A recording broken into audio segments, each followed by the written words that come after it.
No pedacinho de sertão onde nasci, tem uma área de mata fechada que ninguém se atreve a entrar. Não é mata comum, é caatinga densa, diferente do resto da região. As árvores são mais altas, os espinhos parecem mais afiados e até os bichos evitam aquele lugar. O povo daqui chama de Mata do Grito. Dizem que lá dentro tem algo que não é desse mundo. Ninguém sabe explicar direito o que é, mas todos conhecem as histórias. Quem escuta o grito que vem de dentro da mata, ou perde o juízo, ou desaparece para sempre. Meu irmão mais velho, Severino, nunca acreditou nessas conversas. Ele dizia que eram invenções do povo para assustar criança. Severino era caçador, conhecia cada palmo daquele sertão como a palma da mão. Numa sexta-feira, ele decidiu que ia entrar na mata para provar que não tinha nada demais lá dentro. Além disso, dizia que tinha visto rastro de tatupeba e queria trazer carne fresca para casa. Saiu cedinho com a espingarda velha do meu pai, uma faca na cintura e um pouco de farinha e rapadura na bolsa. Volto antes do almoço, foi a última coisa que ele me disse. Quando o sol começou a se pôr e Severino não tinha voltado, meu pai reuniu uns homens do povoado e foram procurar por ele. Eu quis ir junto, mas não deixaram. Fiquei em casa com minha mãe, que rezava sem parar. Os homens voltaram tarde da noite, cansados e assustados. Não encontraram meu irmão, mas acharam coisas estranhas. A espingarda dele estava largada no chão, perto da entrada da mata. Mais adiante, encontraram uma das botas que ele usava. E amarrada num galho de jurema, bem na borda da parte mais fechada da mata, estava a camisa dele, rasgada e com manchas escuras que pareciam sangue seco. A busca continuou por dias. Vieram até policiais da cidade grande, com cães farejadores. Entraram na mata, mas os cachorros se recusavam a avançar depois de certo ponto. Uivavam e voltavam correndo. Uma semana depois, desistiram de procurar.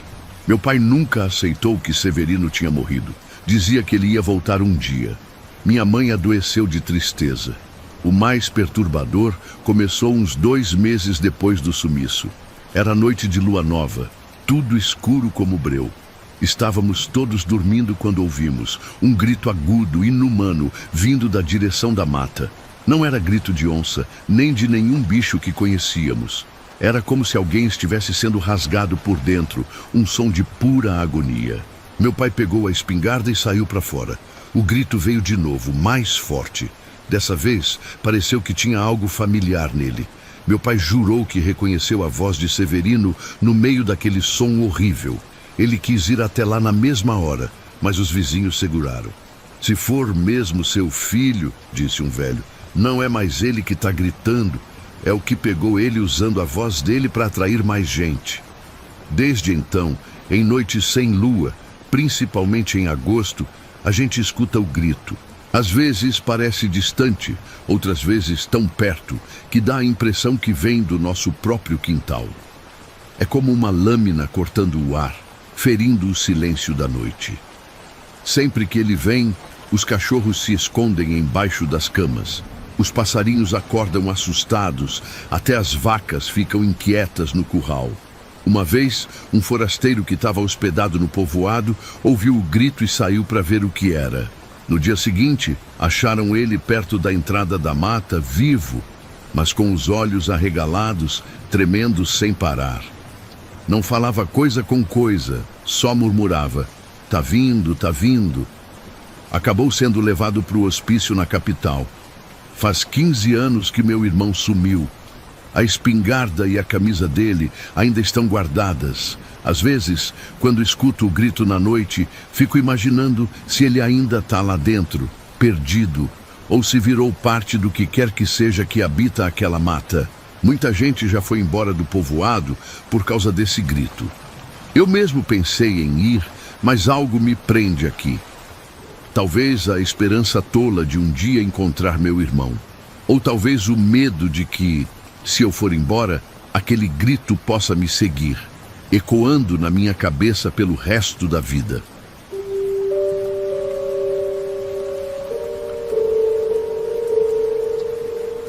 Nasci e cresci num povoado pequeno no sertão, onde as crenças antigas ainda são fortes. Desde menino, aprendi que encruzilhada não é lugar de cristão depois que o sol se põe.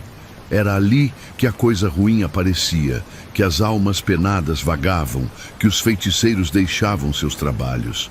Minha mãe sempre dizia: depois das 6 da tarde, não passa por encruzilhada. Dê a volta, demore mais, mas não cruze por lá.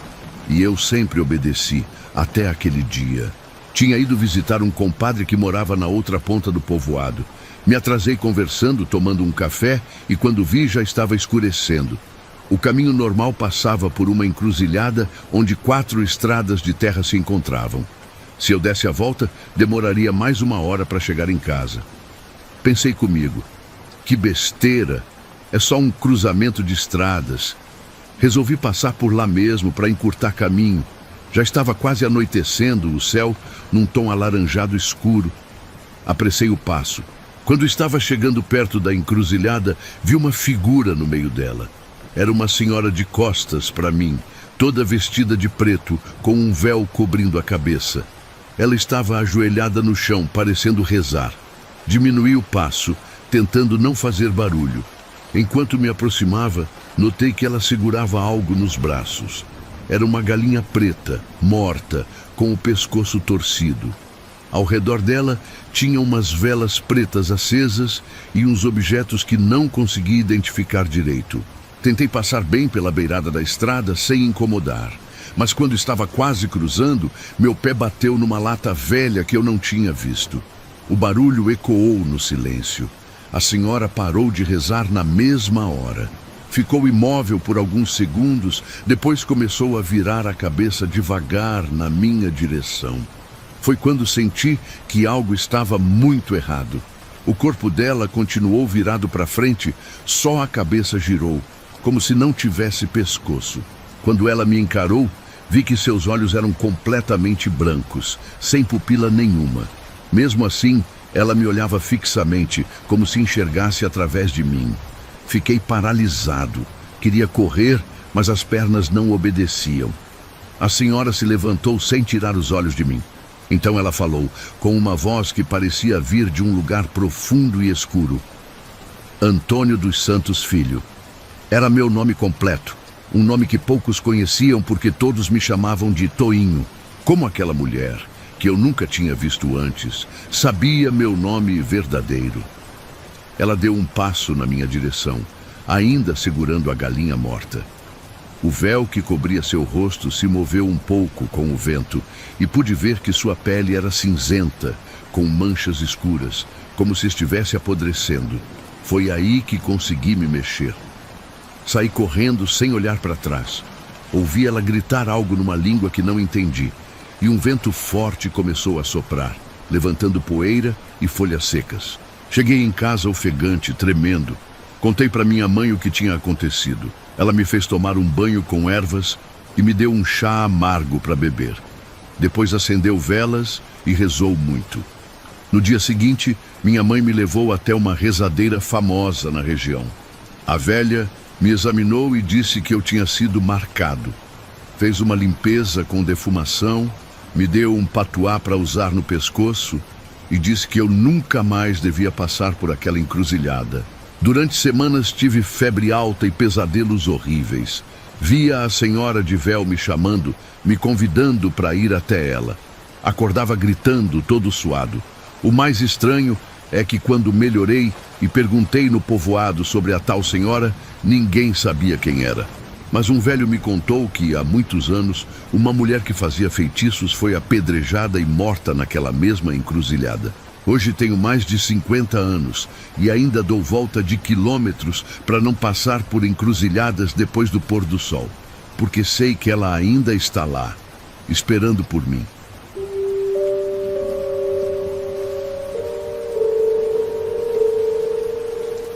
A casa da minha avó ficava num canto isolado, quase escondida no fim de uma estrada de barro, onde o sertão encontra uma mata fechada.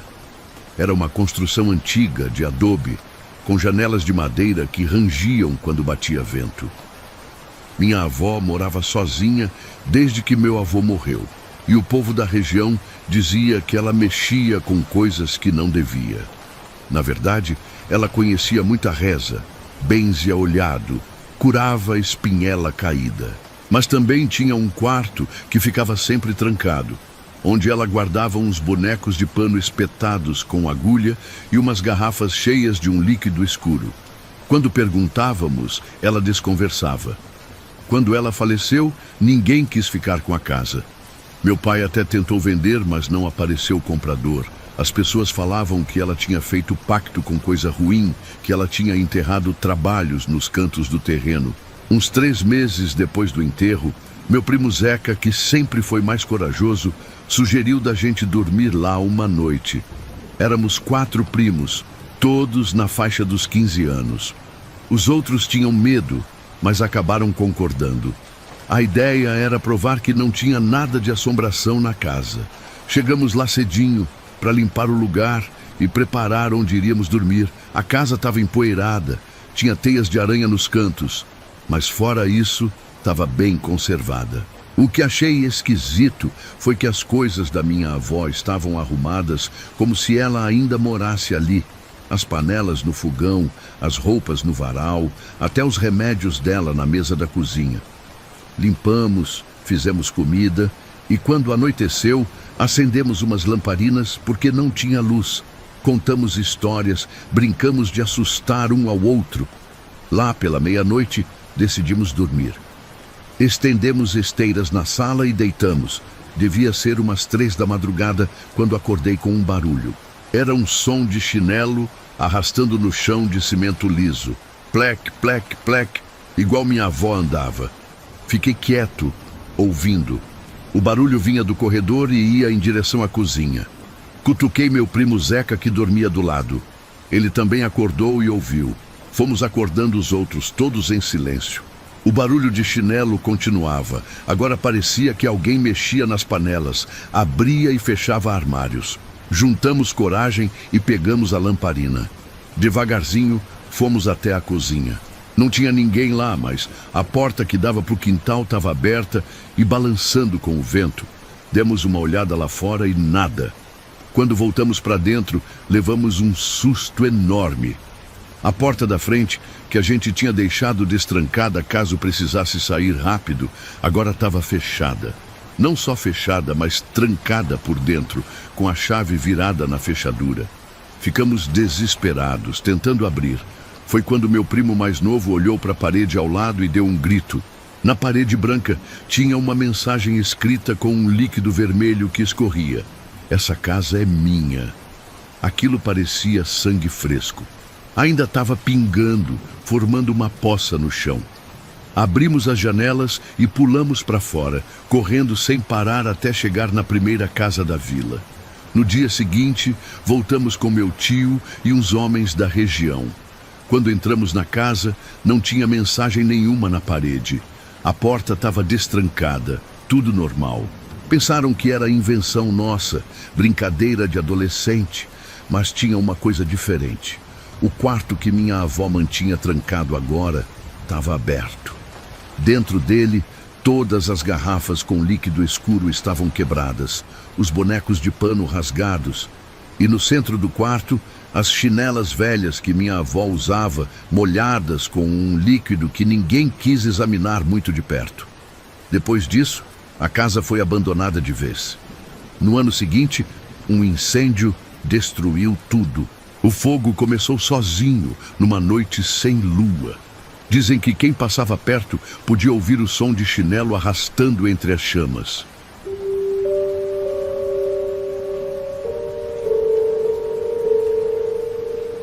Nasci e cresci num pedaço de chão tão seco que a gente tinha que brigar com Deus e o mundo para conseguir água. Morávamos num sítio pequeno no sertão. Eu, meus pais e minha irmãzinha Tonha, que tinha 5 anos. A vida era dura, mas a gente era feliz do nosso jeito. A gente tinha uma cacimba perto de casa, um poço raso que juntava água quando chovia.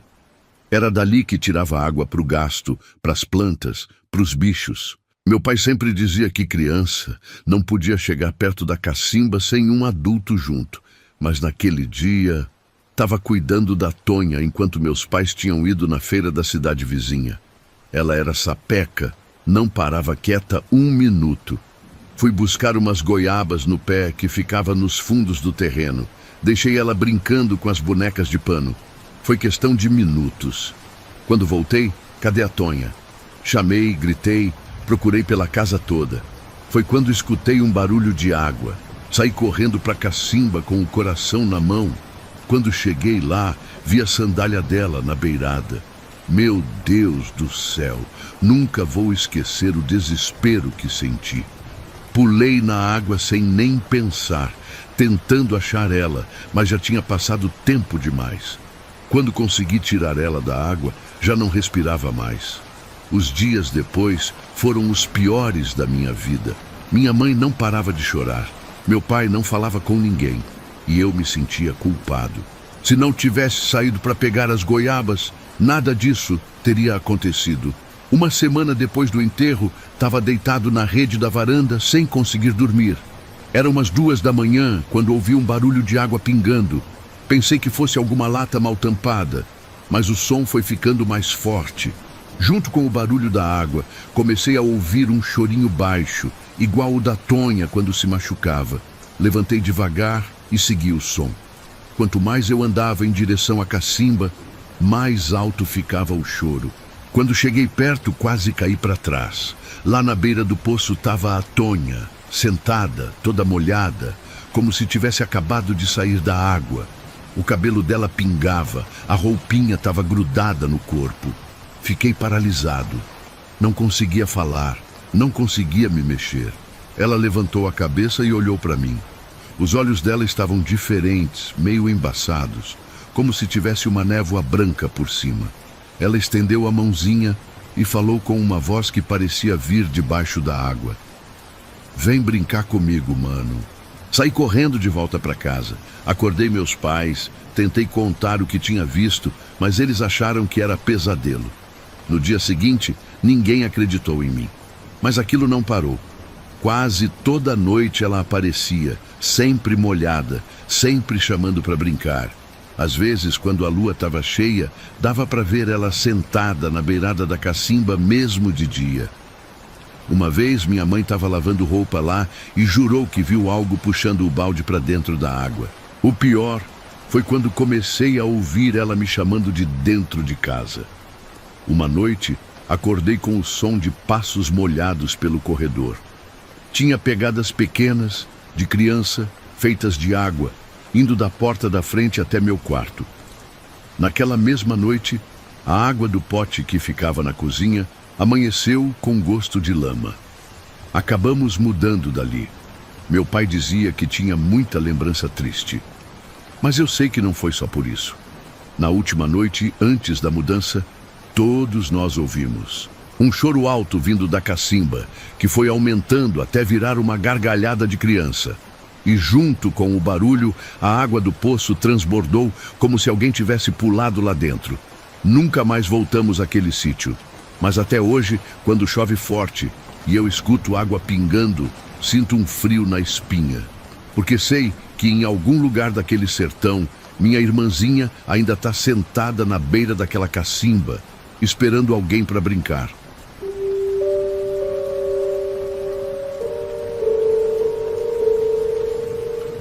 Quando eu era criança, morava numa casinha de taipa no sertão, perto de uma mata fechada de caatinga. Minha avó sempre me dizia para nunca entrar naquela mata sozinho. Ela falava que lá morava a comadre Fulozinha, uma protetora da floresta que não gostava de gente invadindo o espaço dela sem permissão, principalmente crianças. Aqui no sertão, todo mundo respeita essas coisas.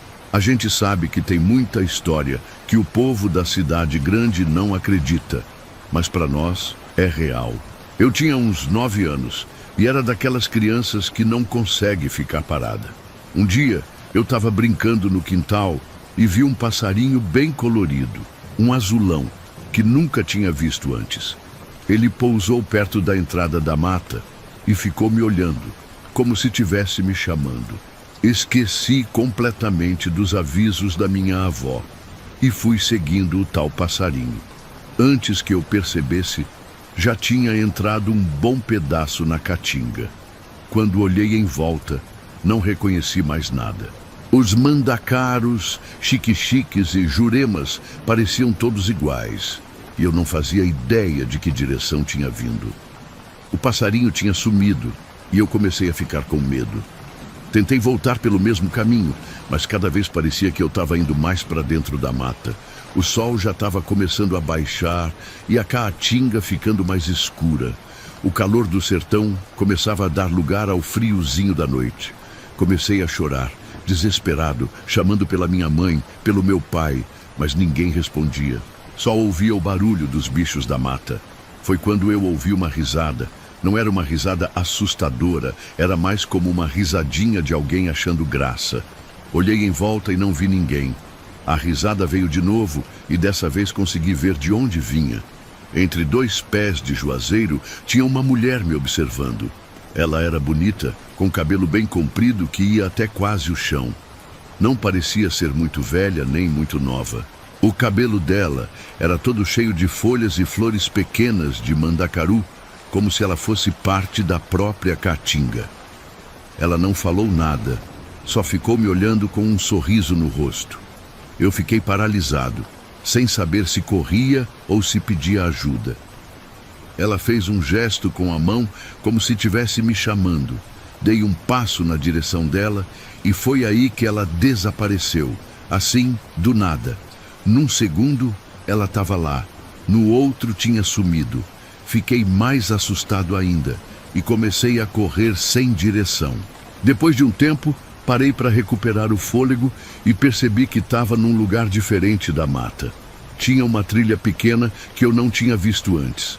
Segui por ela e, para minha surpresa, ela me levou diretamente para fora da caatinga, bem perto da minha casa. Quando cheguei em casa, minha avó estava desesperada me procurando.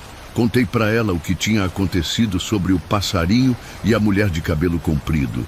Minha avó ficou séria e disse: "Foi a comadre Fulozinha que te trouxe de volta. Ela gosta de pregar peças nas crianças que entram na mata sem pedir licença, mas também protege quem se perde.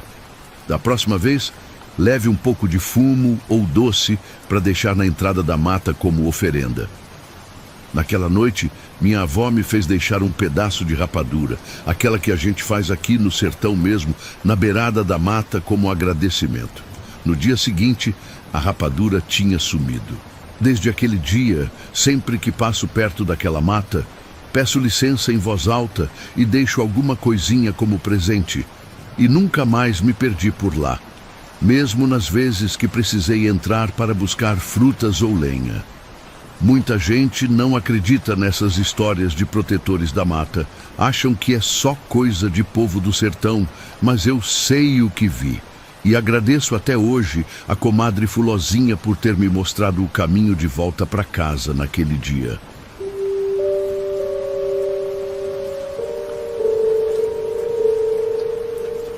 Eu morava numa vila pequena no sertão, daquelas onde todo mundo conhece todo mundo, sabe? Um lugar de muita seca, onde a gente vivia da criação de cabra e de plantar quando a chuva deixava. Tinha um homem lá, o seu Joaquim, que era meio esquisito.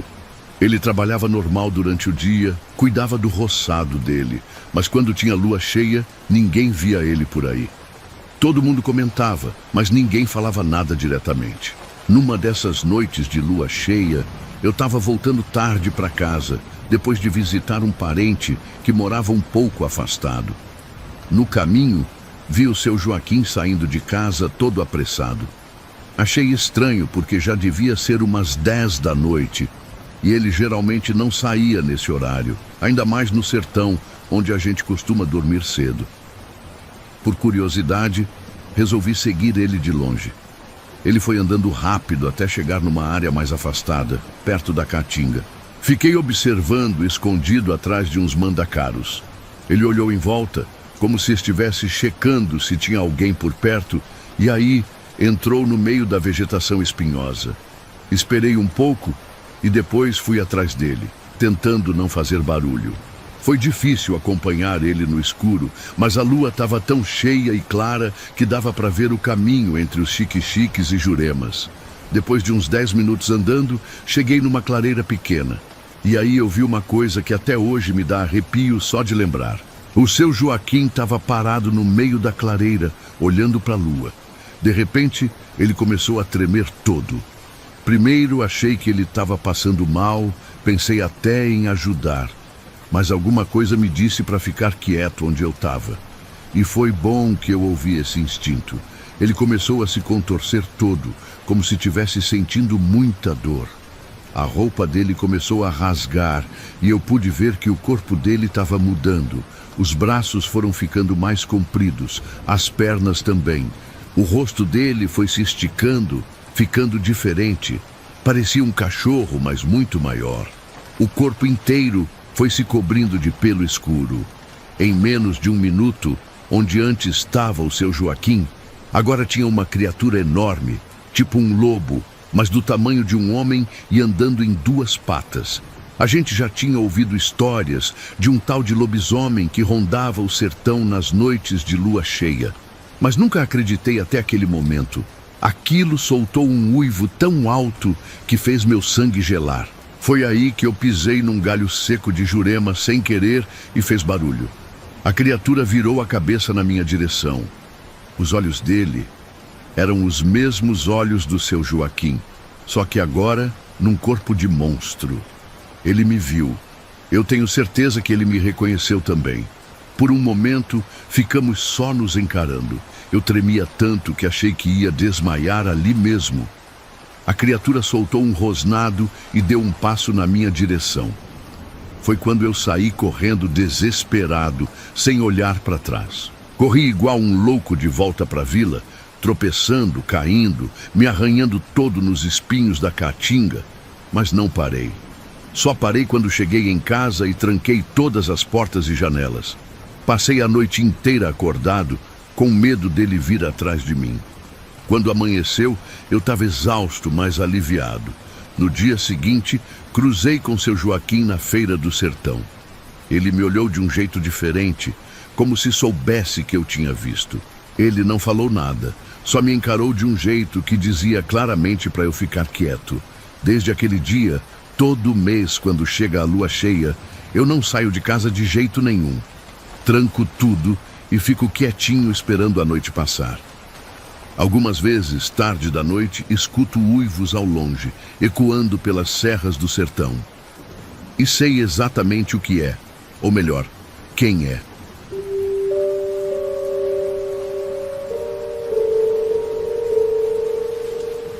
Era uma terça-feira. Eu lembro bem porque tinha acabado de assistir minha novela favorita na única televisão do vilarejo e resolvi ir dormir mais cedo. Acho que era mais ou menos umas 11 da noite quando me deitei. Tava um calor insuportável, daqueles do sertão que a gente fica revirando na cama sem conseguir dormir direito, mesmo com a janela aberta. Daí, lá pelas 3 da madrugada, eu acordei com um barulho estranho vindo da estrada de terra que passa na frente da minha casa. No início achei que fosse o pessoal voltando de alguma festa, sei lá. Mas o barulho foi ficando diferente. Era tipo um canto, mas não era música normal não. Era um negócio bem arrastado, como se fosse uma reza antiga, tipo as novenas que o povo faz aqui no sertão, entende? Eu levantei e fui até a janela para ver o que estava acontecendo. Nossa, quando eu olhei, meu coração quase parou. Era uma procissão de gente, mas muita gente mesmo, toda vestida de branco, igual às romarias que acontecem no sertão. Todo mundo com uma vela acesa na mão. Eles andavam bem devagar, todos no mesmo ritmo, levantando poeira na estrada seca. O mais estranho é que ninguém falava nada. O único som era aquele canto arrastado que eu não conseguia entender o que dizia. Fiquei paralisado olhando aquilo tudo. A fila de gente não acabava nunca.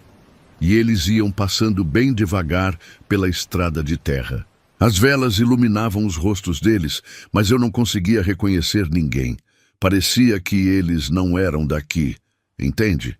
Tinham uma aparência diferente, meio pálida, e ninguém olhava para os lados, só para frente. O mais assustador é que não tinha nenhum carro passando, nenhum barulho além daquele canto. Nem os cachorros que sempre latem para tudo no sertão faziam barulho.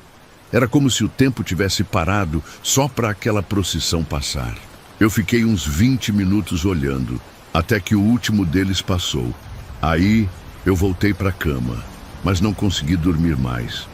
Fiquei pensando que podia ser uma procissão de alguma igreja nova da região, ou alguma romaria para pedir chuva que eu não conhecia. No dia seguinte, falei com a minha vizinha Dona Maria, que mora aqui há mais de 40 anos. Contei para ela sobre a procissão. Ela ficou me olhando com uma cara estranha e perguntou: "Que horas você viu isso, meu filho?" Eu falei que era mais ou menos 3 da madrugada. Ela fez o sinal da cruz e me disse que não teve procissão nenhuma naquela noite. Eu achei que ela estava confusa, daí falei com outros vizinhos. Todo mundo falou a mesma coisa, que não tinha passado procissão nenhuma por ali. Comecei a achar que tinha sonhado, mas eu sei que estava bem acordado. Eu vi aquelas pessoas, ouvi aquele canto.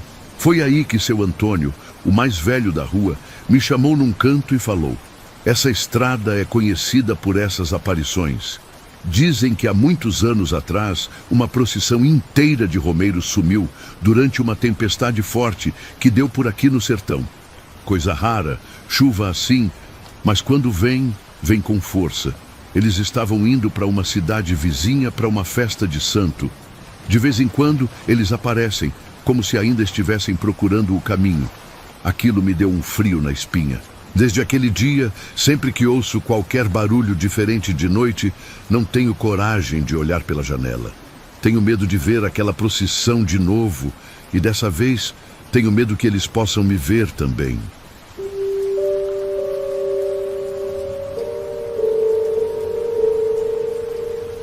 Eu morava num vilarejo antigo no sertão, numa casa de taipa que ficava perto de uma construção bem antiga e mal conservada. A gente vivia naquele calor danado, terra seca e poeira por todo lado. Meus pais sempre me falavam que aquela casa tinha uma história muito triste. E aí, conforme eu fui crescendo, os vizinhos mais velhos foram me contando a história da moça que morou ali. Ela era filha de um coronel muito rígido, daqueles que controlava tudo na vida dela, tipo os que mandam mesmo no sertão. Daí, quando ela apareceu grávida sem ter marido, o pai dela ficou tão bravo, mas tão bravo, que dizem que ele não aceitou de jeito nenhum. A história que contam é que ele foi construindo uma parede em volta dela, num dos cômodos da casa. Ele foi emparedando ela viva, com ela dentro e tudo, usando barro e pedra, como fazem nas casas daqui. Uma noite eu estava voltando da casa de um compadre meu. Já era tarde, acho que umas 11 e pouco. O caminho mais curto era passar na frente daquela casa. Normalmente eu dava uma volta maior só para não passar ali, porque aquele lugar me dava um negócio ruim. Mas naquele dia eu estava cansado depois de trabalhar na roça o dia todo e resolvi ir pelo caminho mais curto mesmo. Quando eu estava passando em frente da casa, comecei a sentir um frio estranho. Não era um frio normal, não. Era como se algo gelado tivesse encostando na minha nuca. E olha que no sertão, mesmo de noite, o calor não dá trégua. Daí comecei a andar mais rápido, quase correndo. Foi quando eu ouvi. Era um choro baixinho, parecia que vinha de dentro das paredes daquela casa. No começo, pensei que era impressão minha, mas o choro foi ficando mais alto. Parecia o choro de uma mulher desesperada. Não era só tristeza, era um choro de desespero mesmo. Parecia que ela estava implorando para alguém ajudar ela. Eu fiquei paralisado ali na frente da casa. Minhas pernas tremiam tanto que eu não conseguia correr. O choro foi aumentando e junto veio um gemido, como se ela estivesse sentindo dor. Olhei para o meu relógio e vi que era exatamente meia-noite. Todo o meu corpo arrepiou na hora, mesmo com o calor do sertão. O que mais me assustou é que eu conseguia ouvir ela falando algumas palavras entre os soluços. Era como se ela estivesse falando: "Me ajuda, por favor, me ajuda." A voz parecia vir de todos os lados da casa ao mesmo tempo, como se as próprias paredes de barro e pedra estivessem chorando. Eu juntei toda a minha coragem e saí correndo dali. Cheguei em casa branco que nem papel. Minha mãe até me perguntou o que tinha acontecido, mas eu não tinha coragem de contar. Só falei que tinha passado mal no caminho. Culpei o calor do sertão. Depois dessa noite, nunca mais passei perto daquela casa depois das 10 da noite. Mas alguns vizinhos já me contaram que também já ouviram o choro vindo das paredes. Tem gente que diz que é só o vento batendo nas janelas antigas ou o barulho das árvores de um buzeiro que ficam por ali. Mas quem já ouviu sabe que não é não. É um choro humano mesmo, de alguém que sofre há muitos anos presa dentro daquelas paredes. Até hoje, quando eu passo por lá durante o dia, sinto um arrepio. É como se aquela casa guardasse toda a dor daquela moça. Nunca mais tive coragem de passar ali à noite. E sempre que alguém me pergunta sobre aquela casa, só consigo sentir aquele mesmo frio na espinha que senti naquele dia, mesmo no calor escaldante do sertão.